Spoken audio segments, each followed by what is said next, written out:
Global skill development mission में आपका स्वागत है। आइए अब बारी बारी से इन सभी भागों की जानकारी लें। सबसे पहले हम बात करते हैं इनपुट डिवाइसेस के बारे में। कंप्यूटर को निर्देश या कमांड देने के लिए इन इनपुट डिवाइसेस का प्रयोग किया जाता है। प्राथमिक अर्थात मुख्य इनपुट डिवाइसेस हैं कीबोर्ड और माउस।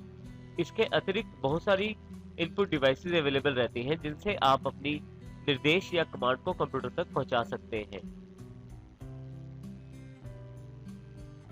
वो सभी निर्देश जो आप इनपुट डिवाइसेस से देते हैं उन सभी पर कार्य करती है प्रोसेसिंग डिवाइस।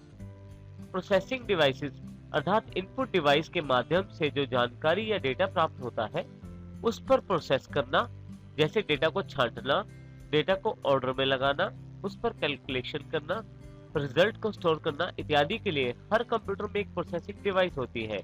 इसे सीपीयू अर्थात सेंट्रल प्रोसेसिंग यूनिट कहते हैं। इसका मुख्य कार्य इनपुट डिवाइसेस जैसे कीबोर्ड और माउस से मिले हुए निर्देशों के ऊपर कार्य करना है। प्रोसेसिंग डिवाइस के द्वारा जो परिणाम या रिजल्ट तैयार होता है उसे आउटपुट डिवाइसेस के द्वारा प्रदर्शित किया जाता है अर्थात आउटपुट डिवाइसेस के द्वारा दिखाया जाता है। कंप्यूटर में हो रहे कार्यों को देखने के लिए हम आउटपुट डिवाइस का प्रयोग होता है। जैसे जो कार्य आप कंप्यूटर पे कर रहे हैं उसे मॉनिटर की सहायता से देख सकते हैं। प्रिंटर की सहायता से पेपर पर प्रिंट ले सकते हैं और आवाज सुनने के लिए आप स्पीकर्स का प्रयोग कर सकते हैं।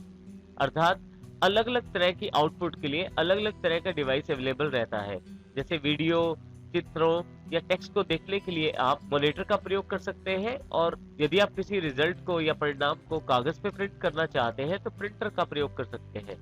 इसी प्रकार से यदि कोई आउटपुट आवाज में है अर्थात साउंड में है तो उसे आप स्पीकर की सहायता से सुन भी सकते हैं।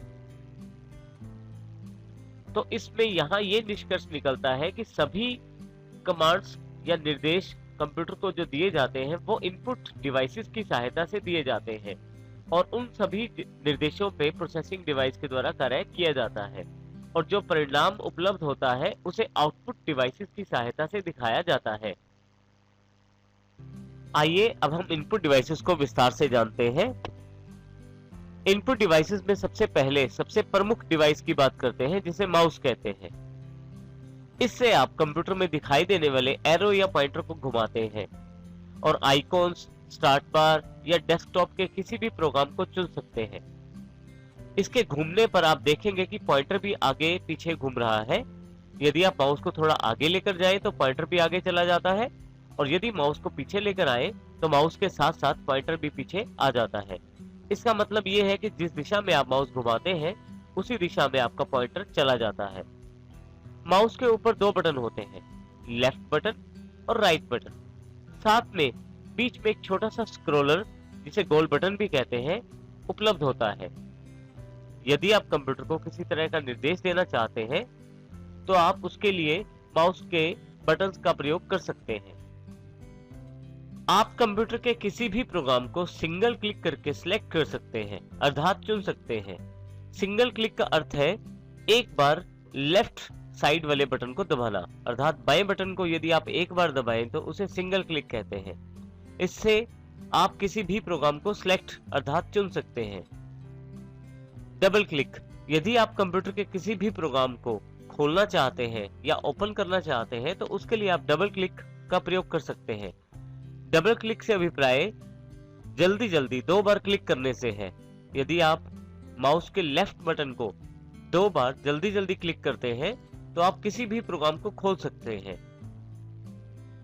राइट क्लिक, यदि आप कहीं पे राइट क्लिक करते हैं तो उससे आपके कंप्यूटर में जिस स्थान पे आपने राइट क्लिक किया है उसके अनुसार एक विशिष्ट मेन्यू खुल जाएगा जिसमें वो सभी कमांड्स होती हैं जो बार बार हम लोग प्रयोग करते हैं। तो राइट क्लिक का प्रयोग आप उस विशिष्ट मेन्यू को खोलने के लिए अर्थात उस स्पेशल मेन्यू को खोलने के लिए कर सकते हैं।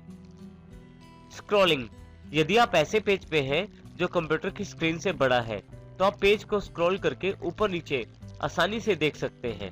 तो पेज को ऊपर नीचे करने के लिए आप स्क्रॉलर अर्थात जो बीच में गोल सा बटन है उसका प्रयोग कर सकते हैं।